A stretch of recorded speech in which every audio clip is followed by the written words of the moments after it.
Padre Galo, Sí, ¿podría, por favor, damos inicio invocando al Espíritu Santo? bueno, en nombre del Padre, del Hijo y del Espíritu Santo. Amén.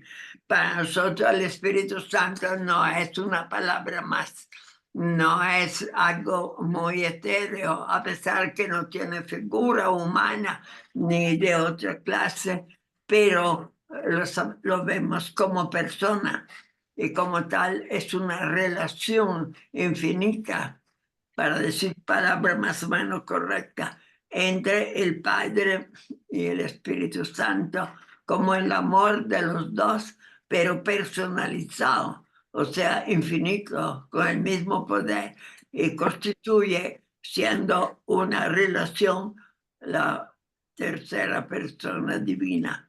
Por eso le dedicamos un minuto de silencio, porque cada uno hable con él de corazón a corazón, de persona a persona, siendo él una persona infinita de la Trinidad.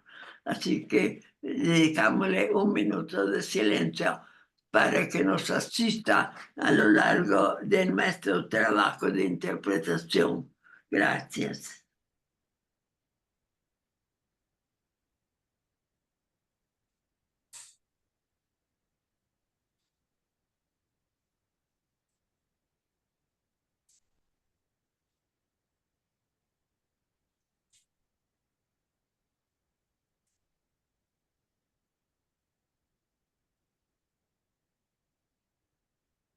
En el nombre del Padre, del Hijo y del Espíritu Santo. Amén. Ya podemos escuchar. Muchas gracias, Padre. Bueno, pues queridos amigos, esta noche vamos a escuchar a nuestro compañero Jorge Ceballos, que nos va a presentar, El acto trinitario. sí, ¿por qué tengo yo aquí puesto la consagración de Freddy Clark? Porque les voy a hacer una introducción con lo que dijo Fred, para que Ah, haya un empalme. muy bien, muy bien. Por ahí me destanteé, Jorge, disculpe. Me pena. Bueno, Buenas noches. buenas noches.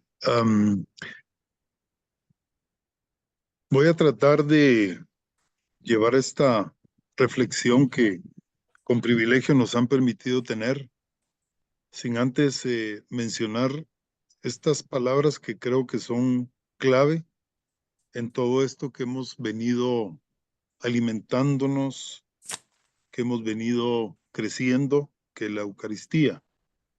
Las palabras que quiero referirme son misterio, fe y gracia. Estas tres palabras de alguna forma engloban parte de lo que ya se han ido exponiendo, y hoy, pues, en lo que me ha tocado presentarles, que es el acto trinitario. Igualmente, y como ya algunos ya lo mencionaron, no puedo también dejar de mencionarlo.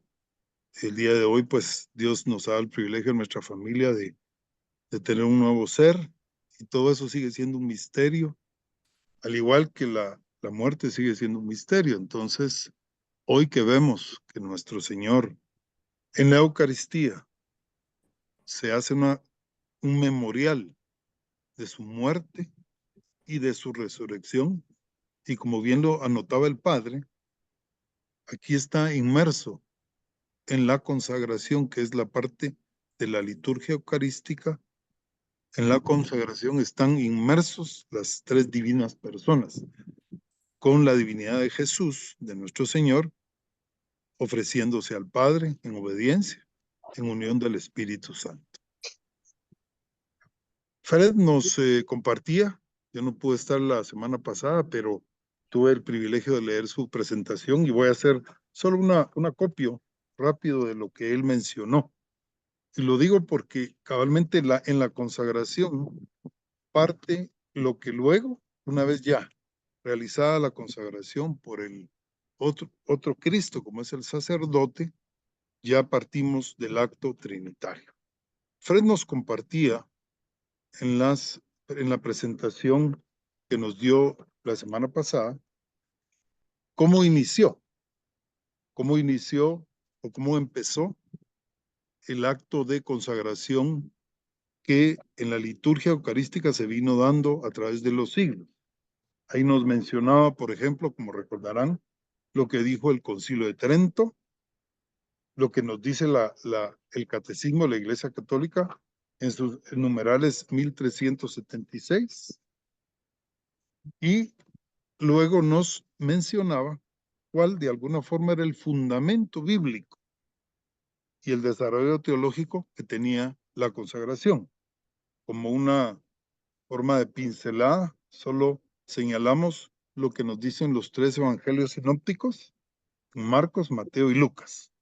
Como sabemos, esos son los 3 evangelios, aunque San Juan tiene otra tonalidad de evangelio. Estos 3 nos señalan el fundamento bíblico. Así nos lo fue explicando Fred. También nos decía Fred que en la consagración está la presencia real de Cristo en la Eucaristía. Como un elemento que él mencionaba, es el sacrificio renovado del sacrificio de Cristo en la cruz. Ahora que hemos vivido la Cuaresma, pero especialmente la Semana Santa en el Tríodo Pascual, recordamos este momento en el cual Jesús se ofrece ya en la parte final de su presencia humana a Dios por la humanidad. Y ahí tenemos cabalmente en la Eucaristía, en el Jueves Santo, cuando se instituye y se ofrece él como ofrenda viva.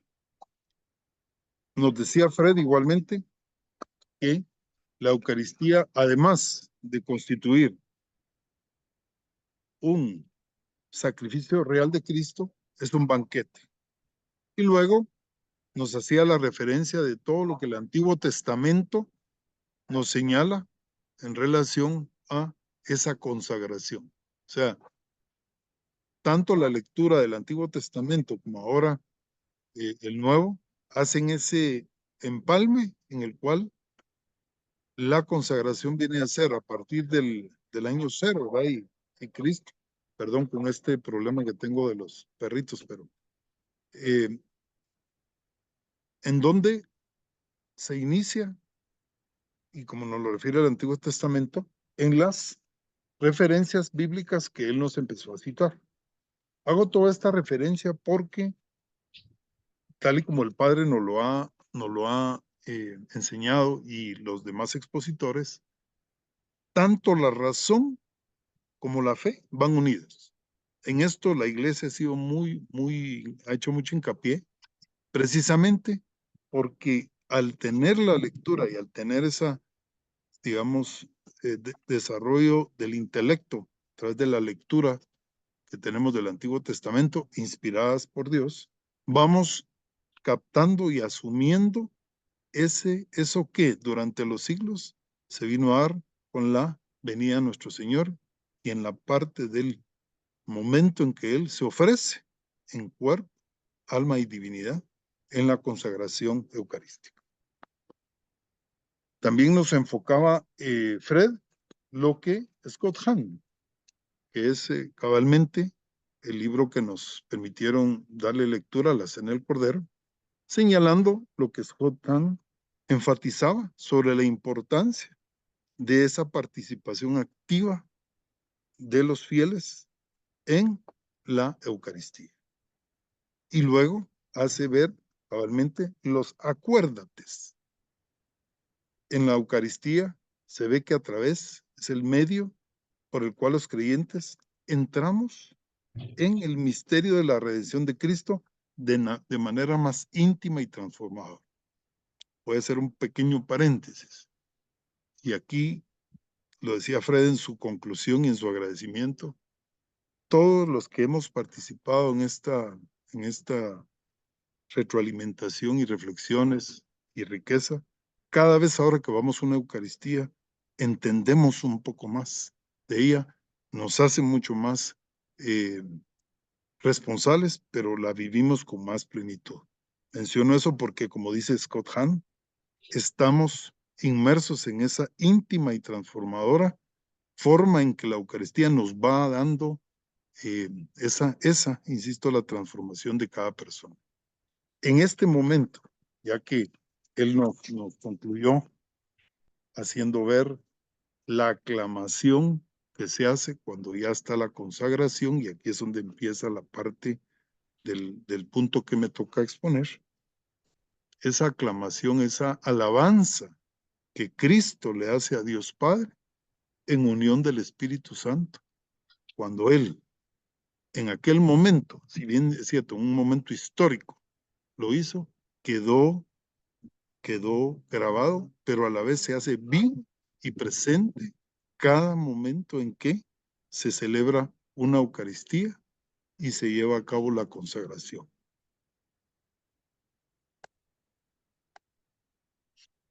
Una vez hecha esta remembranza de lo que Fred nos expuso en algunos minutos, como lo hice ver, entramos ahora, después de que ya está la consagración, al acto trinitario. ¿Y qué consiste el acto trinitario? Hagamos remembranza a aquella reflexión que en algunas ocasiones hemos escuchado cuando hay una persona que se encuentra en la playa y quiere meter el mar en una parte de la arena. Y se acerca alguien y le dice, ¿qué pretendes hacer? Pues meter el agua del mar en este hoyo. Cuando es tan, y por eso mencionaba las tres palabras, es un misterio la Trinidad. Pero en este momento de la consagración, y el Padre lo hizo ver al inicio de este día, de esta reflexión, todavía existen algunas dificultades en entenderlo y en que se pongan de acuerdo. La forma en que se ha llevado a cabo la Eucaristía durante los siglos. Pero en este momento, una vez ya hecha esa consagración, ya está la transubstanciación del cuerpo y la sangre de Cristo en la hostia. Se hace la principal y esencial acto en el cual, en forma viva, Jesús ofrece al Padre, en la unidad de la Trinidad, esa oblación de su cuerpo y su sangre en redención de todos los seres humanos. Por ello, cuando se menciona a la Trinidad, Jesucristo, hombre Dios, eleva sus alabanzas y la infinita gloria a Dios, y con él están, como dice la reflexión que él nos propone en su libro, las tres divinas personas recibiendo la gloria infinita. Lógicamente, todo esto, en la forma en que lo vamos llevando cuando estamos en la Eucaristía, una vez nos preparamos para ello y dejamos que la Eucaristía nos vaya llevando, este es el momento culmen, que bien lo hace ver el Padre Galo en su libro, el momento culmen, que Cristo Jesús eleva su alabanza al Dios por aquella obediencia que hizo de venir y hacer la redención del ser humano, por todo lo que hemos conocido, el pecado original, la desobediencia, que se ilustró en la persona de un Adán. Como sabemos, es simbólico. En este momento, después de la consagración, este es dice claramente, el centro de la misa. El acto trinitario, donde Padre, Espíritu Santo y el Hijo Eterno, por la entrega, y esta parte me llamó mucho la atención, cómo lo menciona el Padre. El hombre divinizado, Jesús. Jesús se hace hombre a través de la encarnación con nuestra Madre Santísima, la Virgen María. Al momento de hacer la encarnación, el cielo baja a la tierra, se diviniza. Y en la Eucaristía, que viene siendo, históricamente hay momentos de hechos ejecutados por el hombre. Jesús fue hombre, pero aquí, en cada Eucaristía que se va desarrollando y en donde, vamos a verlo en la siguiente parte, el sacerdote es otro Cristo.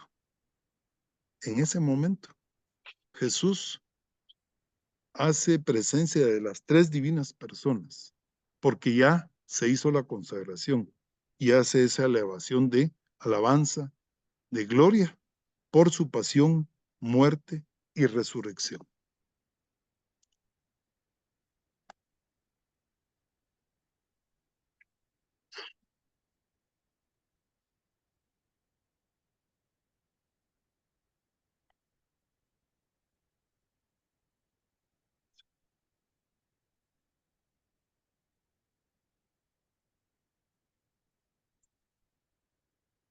Se menciona igual dentro de la parte en que aparece lo que el Padre nos propone, que es por Cristo Jesús, unido a la segunda persona de la Trinidad como Hijo Divino. Y recordemos esas frases que va diciendo el sacerdote, con Él y en Él. Esta pequeña frase, estas pequeñas palabras o frases, tienen un gran significado. Con Él, el Jesús humano, y ya divino, y en Él se ofrecen al Padre, dándole todo el poder, y al Espíritu Santo y a las tres divinas personas, dos adjetivos o calificativos de alabanza, honor y gloria. Esta parte, después de la consagración, por eso era importante mencionar lo que dijo Fred, viene siendo, digamos, como la parte en que Jesús, ya estando con nosotros en la Eucaristía, hace esa alabanza en presencia viva y real. Es el centro glorioso de toda la Eucaristía. ¿Por qué glorioso? Y ahí sí, remontémonos a la primera parte de la Eucaristía, hoy que estamos en Pascua, cuando se canta el Gloria. Hoy, en este momento, después de la consagración, ese Gloria viene a darse por el mismo Cristo cuando es elevado, cuando el Padre, el sacerdote, lo eleva y hace esa alabanza de honor y gloria en las tres divinas personas, tanto lo humano, divinizado, en un solo Dios.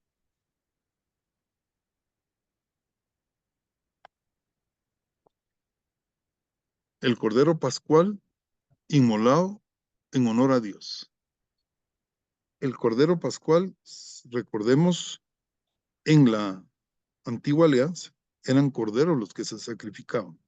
Y en aquella ocasión, como recordamos cuando se quiso sacrificar al hijo de Abraham, que esta parte en la que esta similitud o simbolismo del cordero en la Eucaristía se viene a perfilar y a configurar ese cordero que en la Pascua se inmolaba y ahora ya consagrado se eleva con honor a Dios.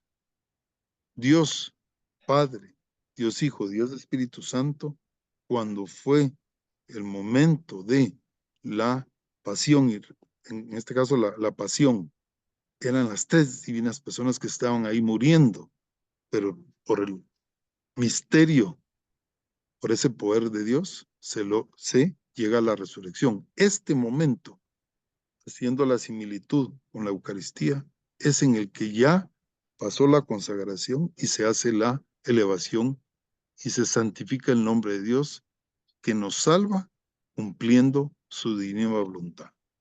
Por eso se le ha llamado a Cristo el obediente por excelencia. En esta parte me he permitido traer, citando a un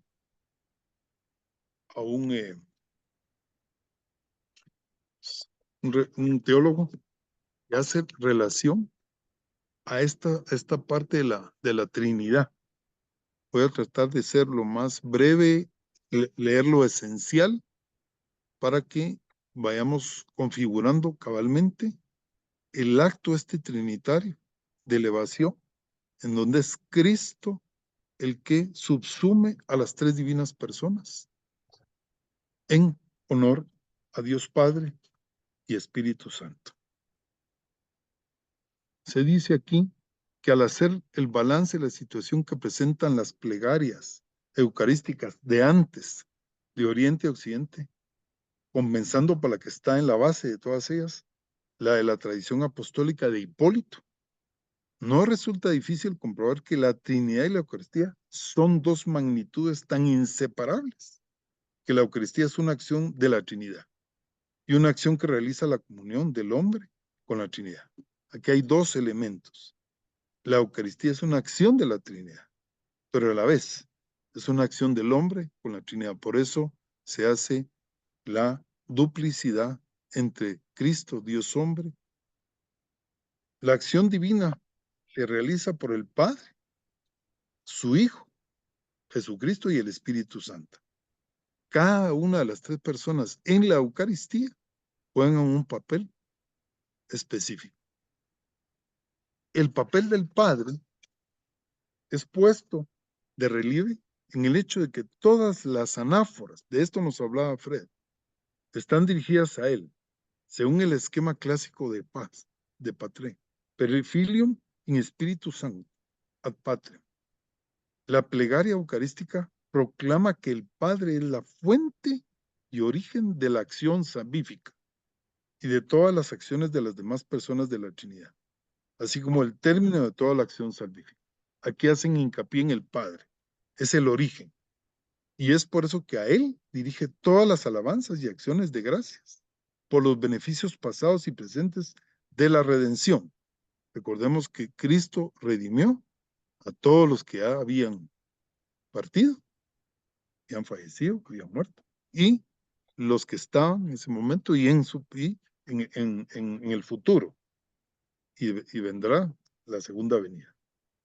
Y al Padre formula todas las peticiones en vista que nos conceda los beneficios futuros de esa redención, cuando seamos salvados en un modo definitivo en Cristo, y Él sea en verdad la recapitulación de todo en todos.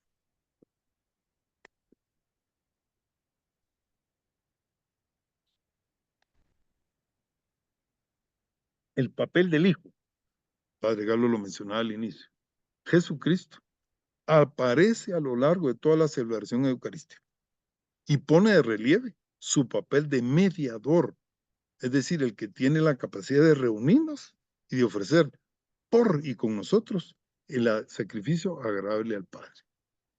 Aquí voy a hacer solo un paréntesis. Cuando uno está en ese momento de consagración, normalmente uno se entrega y no es digno.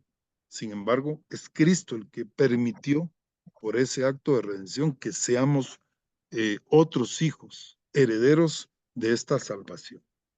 Esa función mediadora se pone especialmente de relieve en la anamesis, que no es un mero recuerdo, es importante eso, sino la actualización de la obra redentora, hecha presente mediante las palabras y gestos que él mismo estableció y ahora son realizados en su persona por el ministro. Esta parte es esencial. No es una imaginación, el padre lo menciona ahí en su libro. No se trata de una solo imaginación o actualización imaginaria. Es un acto de esencial, presente y vivo de un Cristo que, mediante su acción, mediante su persona, está presente y en redención. Él lo estableció. Dice, no, esto no conlleva una superflua acción del Padre y del Espíritu Santo. La anáfora no ve ninguna contraposición ni concurrencia entre las divinas personas. Se trata de una acción trinitaria. Aquí no solo es el Hijo el que se entregó, estaba el Padre y el Espíritu Santo. Y en ese marco se presenta la acción de cada una de las personas. Las acciones del Hijo en los gestos y palabras consecratorias que el ministro realiza en su nombre. En otra parte vamos a hablar del ministro, que viene siendo el otro Cristo. Bien lo mencionaba Alter Cristo, otro Cristo, uno de los escritores que en su momento mencionó Fred. Ellos son parte de la celebración y en ella se insertan, son parte de, que provienen del Padre, realizándose en el Espíritu Santo y que toda la asamblea se implica. Ahí es donde estamos inmersos todos nosotros. Por eso el acto eucarístico la Eucaristía, que se vive en la liturgia, la palabra y la liturgia eucarística, nos permite y nos pide que estamos parte de todo el acto eucarístico. Y aquí hacemos parte de eso.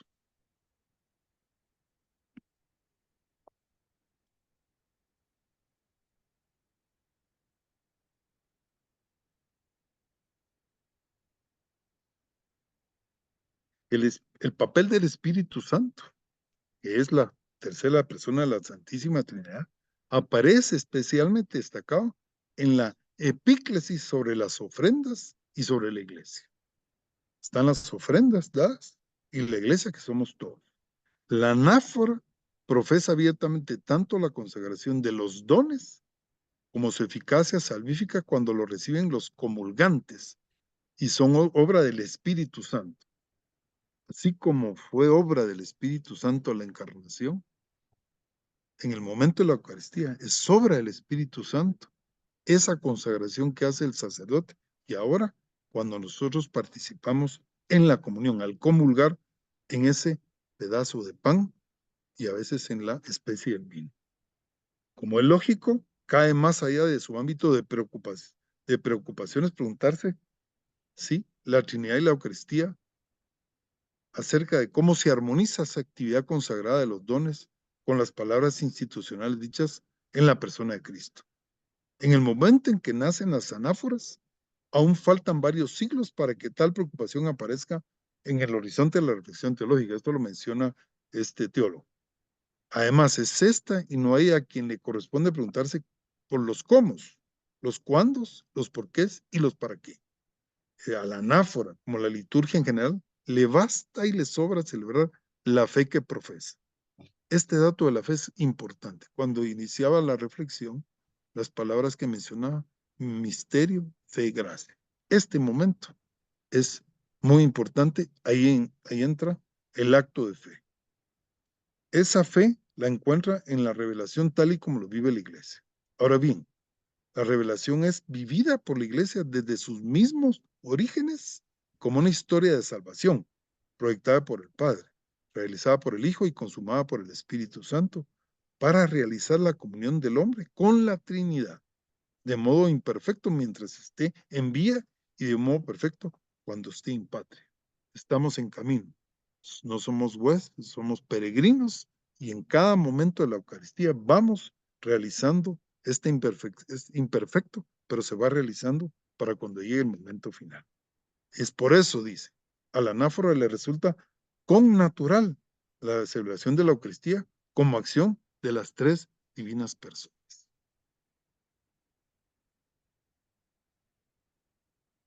El intento, ciertamente laudable, de preguntarle a la anáfora la respuesta que resuelve el contencioso entre católicos y ortodoxos no parece metodológicamente adecuado. Este es un tema que lo menciona ahí. Voy a pasarlo un poquito rápido para enfocarnos más en el objeto de hoy. Si la liturgia no es un texto de teología dogmática, por más que sea la teología prima, no resulta factible deducir de ella una respuesta de precisión dogmática. La anáfora puede, en cambio, servir de guía en el diálogo ecuménico. Este puede y debe descubrir en ella que la acción del Espíritu Santo es tan necesaria en la realización sacramental de la carne del Verbo encarnado, como lo fue en la realización de la carne que el Verbo asumió en las entrañas de la vida, de lo cual ya hablamos.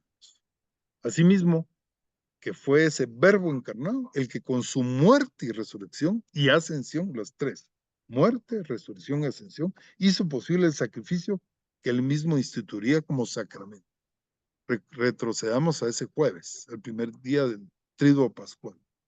En ese momento, él inició el acto sacramental de su entrega y lo fue consumando con su muerte, con su resurrección y luego su asunción. La acción del Espíritu Santo es impensable sin o al margen de ese sacrificio sangrante y sacramental. Tenía que existir ese acto de Cristo para que en unión el Espíritu Santo del Padre pudieran darse ese desarrollo de la Trinidad.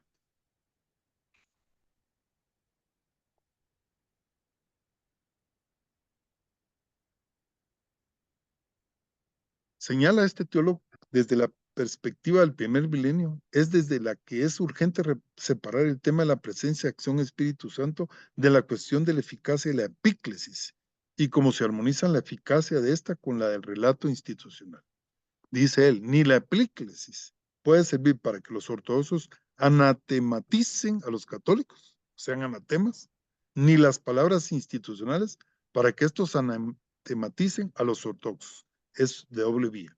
Y lo repite, la anáfora no se planteó responder la cuestión en qué momento y con qué, San José Antón, qué palabra se realiza la conversión eucarística. A la cuestión en qué momento y qué palabra se realiza la conversión eucarística. Ella sabe que se realiza y en eso se concluye que en esa realización intervienen el Padre, el Hijo y el Espíritu Santo. Con esto tiene suficiente para celebrar el misterio pascual, que es lo que pretende. Para ir concluyendo en esta parte,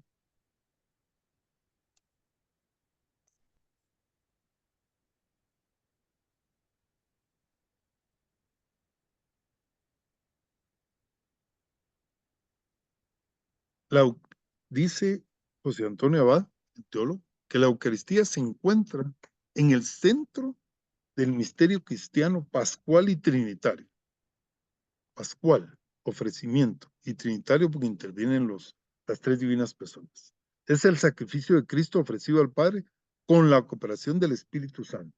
Es una oblación de valor infinito, infinito eterno presente. Por ahí el Padre así lo menciona en su libro. El presente siempre eterno. Oblación de valor infinito que eterniza en nosotros la redención, que no podía alcanzar los sacrificios de la antigua ley.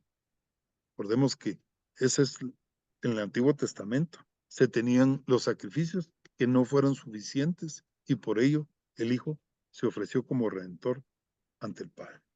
Por eso su celebración nos sitúa ante una donación misma de la Trinidad a la Iglesia. Es Cristo subsumiendo a las tres personas quien se ofrece a la Iglesia. Así se entiende que la misa sea el centro, la raíz de la vida espiritual del cristiano. Ser cristiano es, pues, no solo creer en un solo Dios, sino abrirse al Dios uno y trino que ha querido acercarse al hombre para reconciliarlo y reintroducirlo en la comunión de su vida intratrinitaria. La liturgia es el lugar privilegiado de este momento y dentro de ella la Eucaristía, suprema donación del Padre al mundo, en cuanto que le entrega al don más precioso que posee, el don más precioso que es su propio Hijo sacrificado. Ahí me hace eco aquella parte de la película de Mel Gibson, de la Pasión, donde cuando Jesús muere, recuerdan, cae la gota del dolor de un Dios que estaba ahí mismo sacrificándose él mismo con su Hijo. En la presencia y acción del Espíritu Santo, que recuerda eficazmente a la Iglesia, lo actualiza, se entrega sacrificalmente. Ya para terminar, dentro de lo que el Padre nos propone en su libro, esa consagración, la Eucaristía como consagración, insistía, el celebrante habla y actúa en persona de Cristo, no es la persona humana, ahí está como persona de Cristo, es otro Cristo. El mismo Jesús es el verdadero celebrante de la misa. El mismo Jesús es el verdadero celebrante de la misa. El hombre es cambiado por el sacramento del orden sacerdotal en su ser más profundo. Se convierte en otro Cristo, enviado por Jesús, cuando les mandó y les dijo, haced esto en memoria mía. Como bien recalca el Padre. No dijo escribir ni leer, es hacer.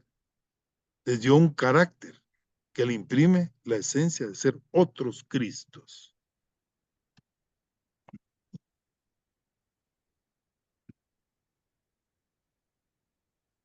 Hace el recuerdo que se acostumbra en el Antiguo Testamento que Dios se acordó de su alianza. Aquí el Padre hace esa buena referencia que es, no es que lo haya olvidado, sino que se fijaba en actuar por alguna necesidad. Le renovaba en beneficio de su pueblo, le representaba y actualizaba, que es lo que Cristo hizo y quedó a través de la Eucaristía de la consagración y ahora en esta parte de la alabanza trinitaria. Eso es lo que se repite en el memorial de la misa. De nuevo actualiza y revive la alianza.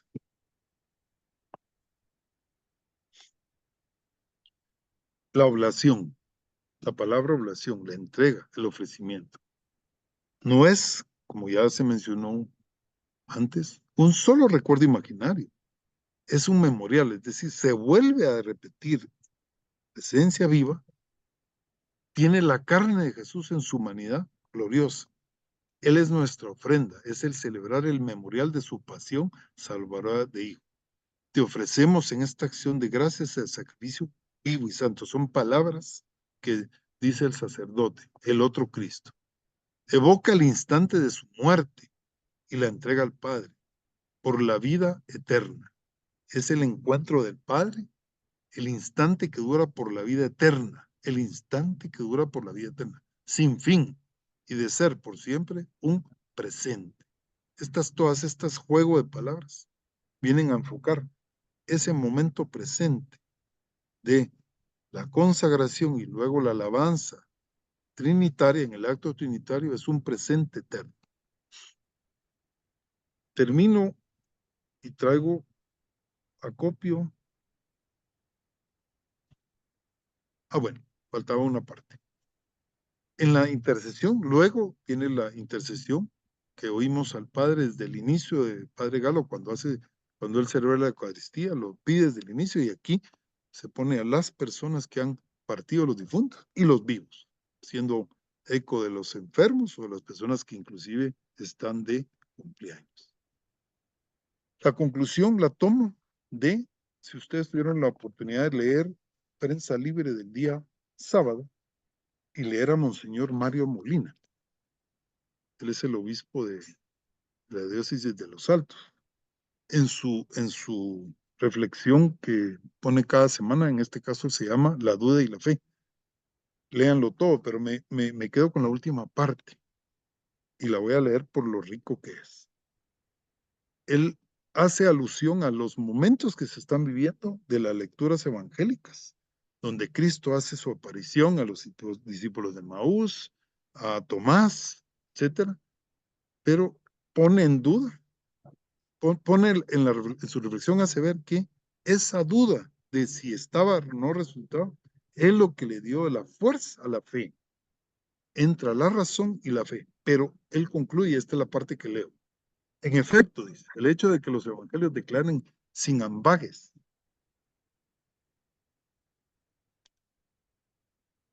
que los amigos más íntimos de Jesús, que serían después los principales testigos de la resurrección, primero dudaron. Significa que la fe no es una credulidad, no es yo creo por creer, no.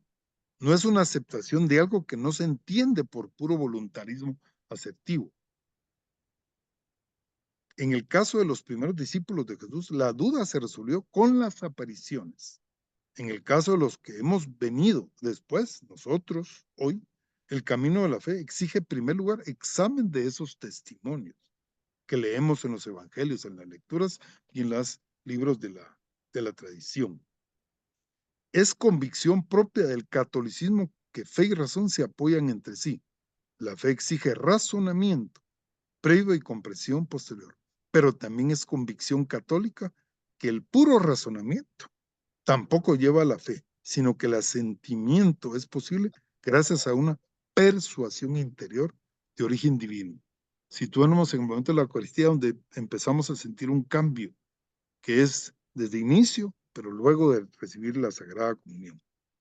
La fe, termina diciendo Monseñor Molina, no es deducción lógica, sino aceptación de la verosimilitud de la evidencia por la iluminación interior de la gracia de Dios. Por eso, al inicio mencionaba las tres palabras: misterio, fe, gracia.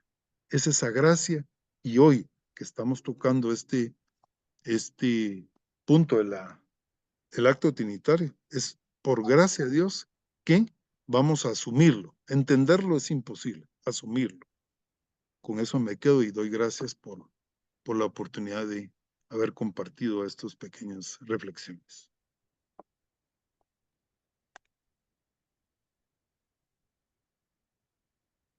Muchas gracias, Lo Jorge. hizo muy bien, gracias. El tema es muy difícil, sobre todo lo que ha explicado bien. Lo que cuando hay una intervención de Dios en una realidad, en un misterio, las tres personas intervienen.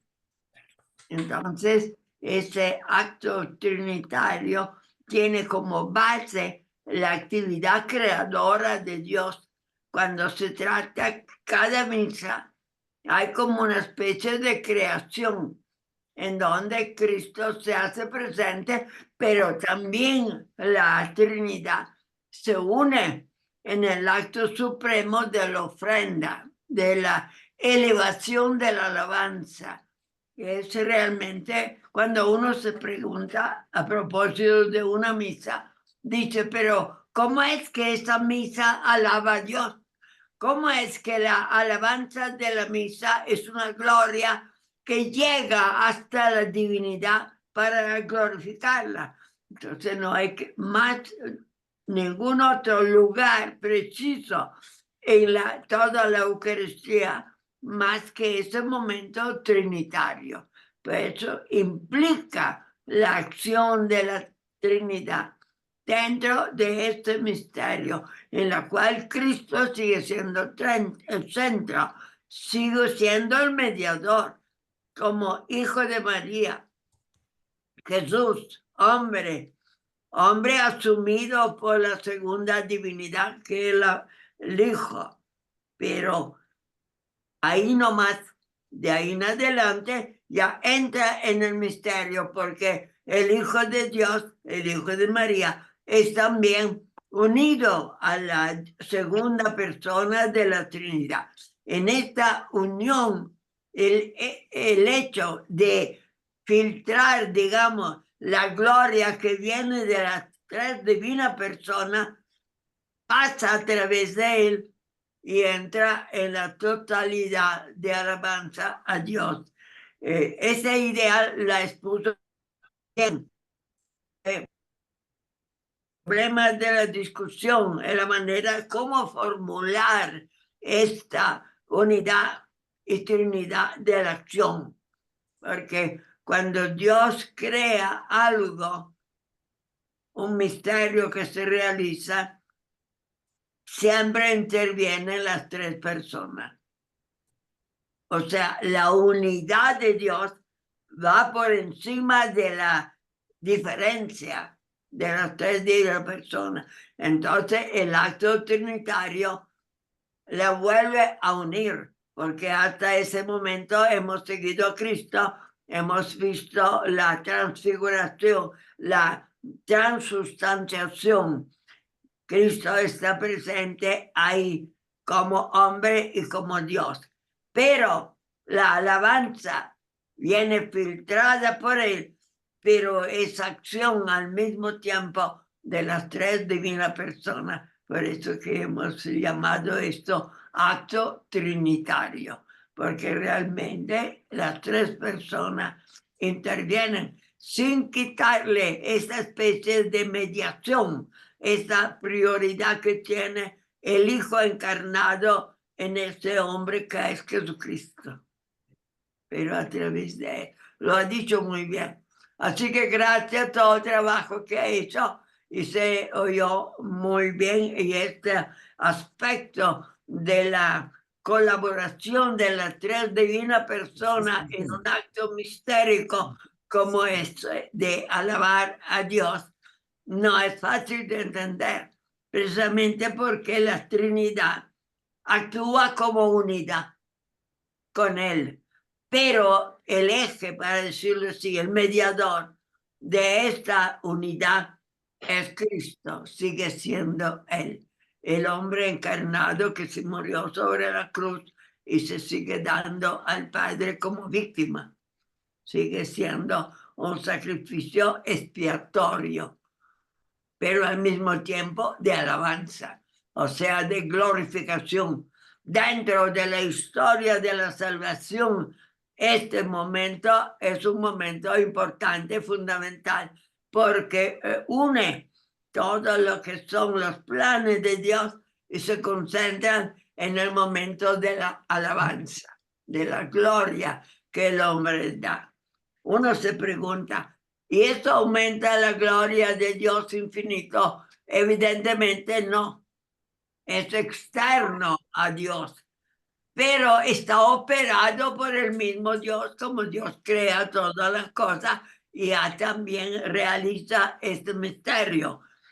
Pero a pesar de eso es válido, porque frente a toda la humanidad salvada es una nube luminosa que rodea la divinidad y parte siempre de Cristo para realizar ese homenaje, esta glorificación a las tres divinas personas. Cuando decimos, por Cristo, con Él y en Él, a ti Dios Padre omnipotente, estamos diciendo, por Cristo, segunda persona, el Hijo, el Padre y el Espíritu. Ahí está ya la Trinidad dentro de ese momento de alabanza a través siempre del mediador que es Cristo.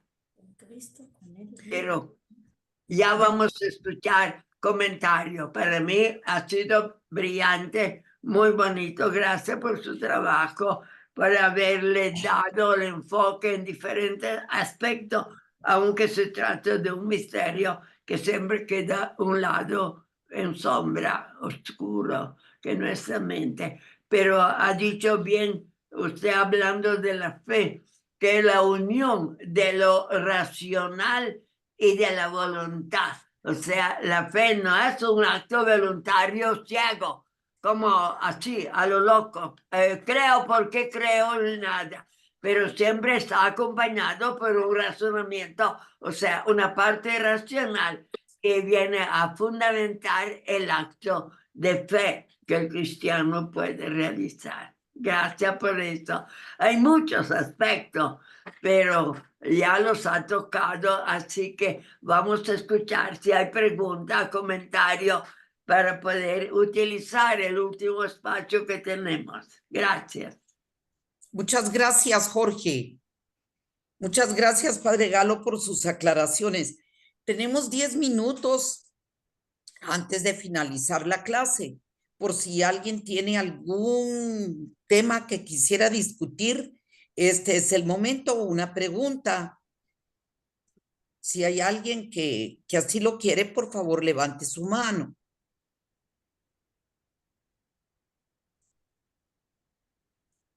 Beatriz.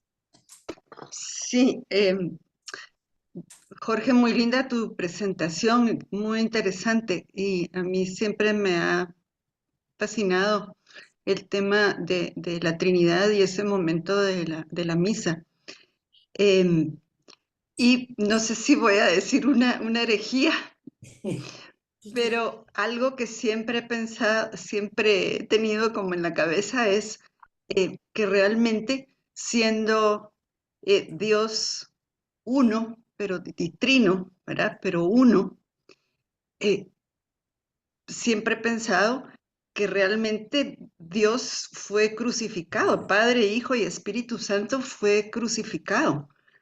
Siempre pensamos en la crucifixión de Jesús, pero Y eso sí lo dijo él. se me ocurre, o sea, he tenido como eso en la cabeza, que realmente, pues, al ser Dios uno, la Santísima Trinidad, se crucificó a Dios completo, digamos.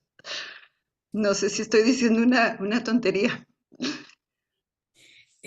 Gracias, Beatriz. No sé si esto merece alguna respuesta por ahí. Sí. Yo entendí en la plática de Jorge que eso fue uno de los puntos que él mencionó, así que no creo que sea una herejía, y si no es de los dos. Yo soy el hereje. Marisabel. Gracias, Conchita. yo he tenido, yo soy un poco como Beatriz, yo siempre estoy buscando un poco paralelas situaciones para poderme explicar las cosas. Y en este momento en que Jorge explicaba lo del acto trinitario, yo pensaba en la encarnación de Jesús. Es otro acto trinitario, creo yo, que viene del Padre, se realiza por el Espíritu Santo y resulta en un Jesús encarnado en el seno de María. Hay una explicación que me dieron a mí una vez, hace muchos años, en Ecuador. Había un sacerdote salesiano, ellos son muy pilas para explicar las cosas de forma muy material, y este era un padre misionero en la Amazonía, y él explicaba la Trinidad y la unidad de la Trinidad con una fogata encendida con 3 leños. 3 leños puestos así como los ponen los scouts, encendiendo un solo fuego. El fuego es 1, los leños son 3, pero nadie sabe cuál llama viene de qué leño, porque las llamas son una sola, un solo fuego. Y luego, también en Ecuador, yo vi un cuadro que me ha perseguido siempre con relación a la Trinidad. Jorge usó varias imágenes de la Santísima Trinidad, aquí las hemos visto mucho, pero hay un cuadro en el Museo de Arte Colonial de Quito, Ecuador, que representa a la Santísima Trinidad, donde están el Padre y el Hijo abrazándose. Es un cuadro del siglo XVI o XV, no me acuerdo. Pero es una presentación tan hermosa.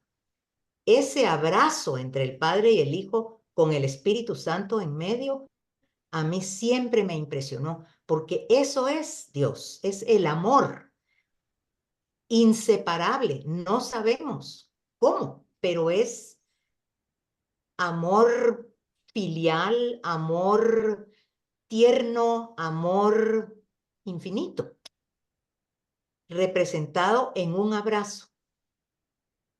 ¿Quién abraza más, el padre o el hijo? No sabemos. El abrazo es 1, las personas son 2. Cuando uno se abraza con alguien por el que siente mucho amor, nadie sabe quién da más amor o quién recibe más amor. El amor es 1, las personas son 2 que se abrazan. Entonces no es ninguna herejía la de Beatriz. Yo así me imagino las cosas. Me pregunto si está bien comparar este acto trinitario de la consagración con la encarnación de Jesús. El Padre me dirá si no estoy hablando tonterías, yo también. ¿Sí? Gracias, Maris. Magnífico. Para continuar con lo que nos hizo meditar Beatriz. Linda explicación. Sí, Maris, muy Muy bonito lo del clara. fuego, muy claro. Eran mis hermanitas también aquí, ¿verdad? Con un micrófono abierto. ¿Alguien más? Bueno, yo quiero contestar a lo de Beatriz. Bueno, padre, le damos la palabra. Posición que ella presentó brevemente es un poco la de los teólogos modernos actuales, que les gusta hablar de Dios crucificado, Dios destruido, Dios anonadado. Es decir, el mismo Dios lo pone como autodestructor de sí mismo. Eso es el lenguaje de los teólogos actuales. Quieren decir algo que es difícil de definir, entonces usan esa frase extrema.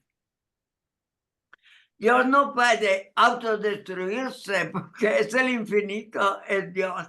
Puede aguantar todo, puede soportar, pero esa idea de hacerse nada, destruirse a sí mismo, ser crucificado Dios en la cruz, todo eso son frases extremas. Tratan de expresar algo que no podemos expresar, porque nos repugna en nuestra mente pensando que Dios es el infinito, pueda reducirse a la nada como una especie de debilidad de su divinidad, incapacidad de expresarse en esta situación para poder salvar a la humanidad. Aquí hay alguien que quiere hablar, pero quizá no haya mucho tiempo. Quizá luego podemos continuar después. Bueno, ¿hay alguien que quiere hablar? No veo una mano.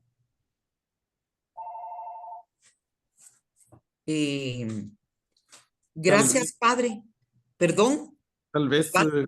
sí, tal vez, Conchita, no sé, solamente como un comentario a lo que está diciendo el padre en relación a esta teología negativa, podríamos decir, de los teólogos modernos, de tratar de ver a Dios en un acto de autodestrucción.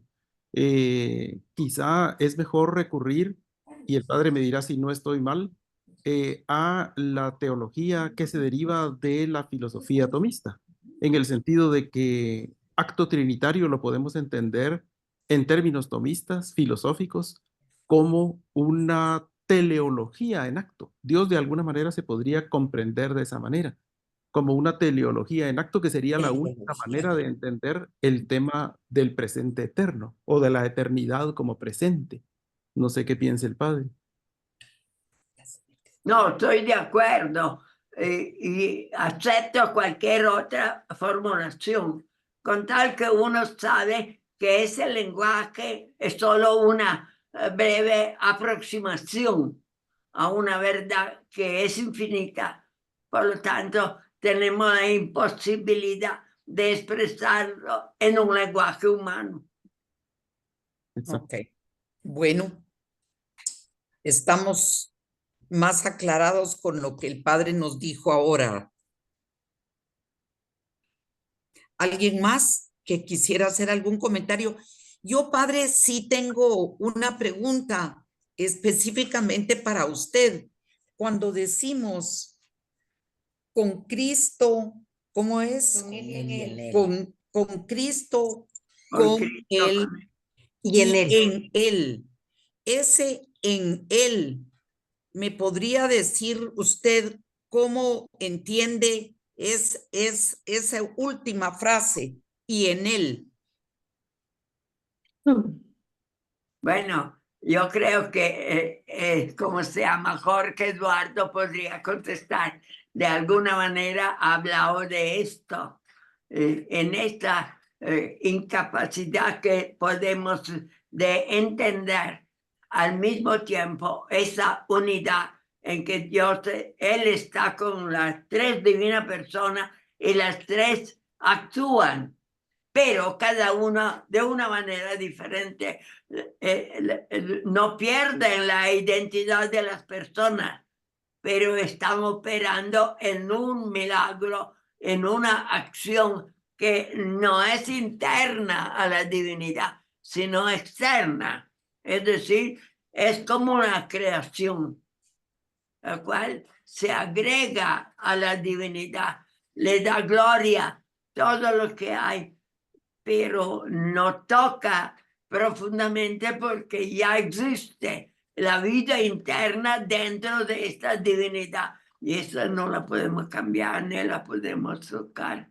Sin embargo, y esta incluye de alguna manera la presencia de un mediador que es Cristo, que en ese momento se da como alabanza, que sacrifica a sí mismo como mediador, pero está recibida al mismo tiempo, colaborada por las tres divinas personas.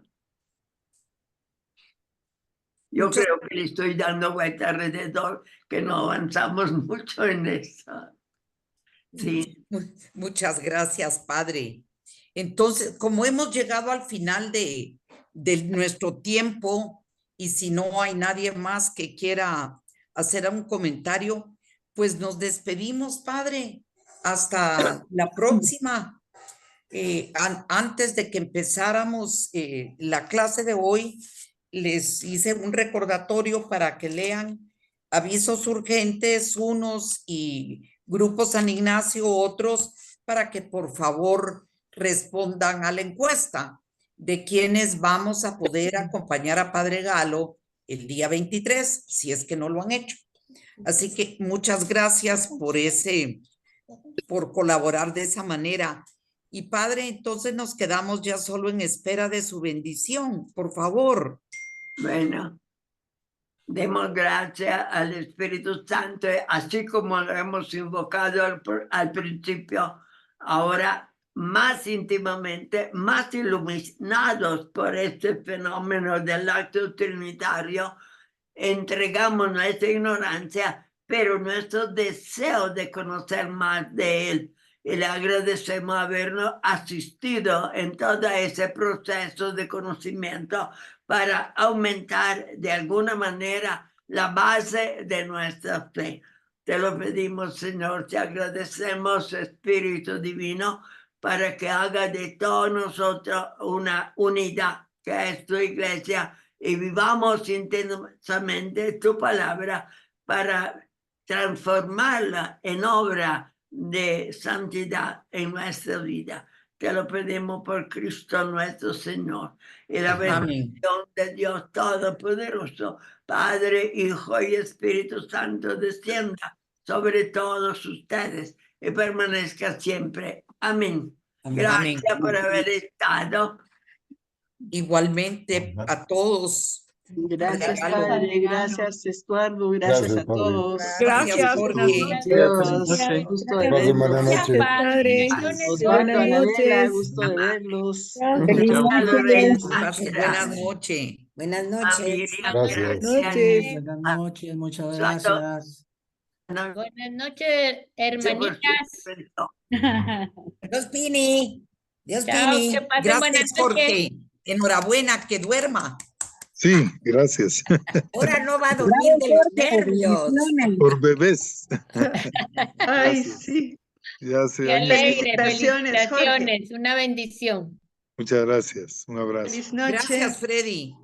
Buenas noches. Dios te lo pague por siempre estar ahí. Que Muy pasen linda buena noche. presentación, los felicito. Muy, muy interesante. Muchas gracias. Y sobre todo que uno aprende más. Cada vez que ve, cada lunes uno aprende más. Así que muchas gracias por la enseñanza.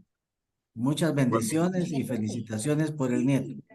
Gracias. Muchas gracias. Lore. Sí, aquí estoy. Ay, qué bueno. Todo el mundo feliz de verla. Bueno, que pasen buena noche, queridos. Feliz noche, Conchis. Bye, dear. Buenas noches. Lili, tenemos mucho que hablar, Lili. Ay, qué bueno. Ahí me llamas. Sí, ahí te llamo. Dios, Jorge, gracias.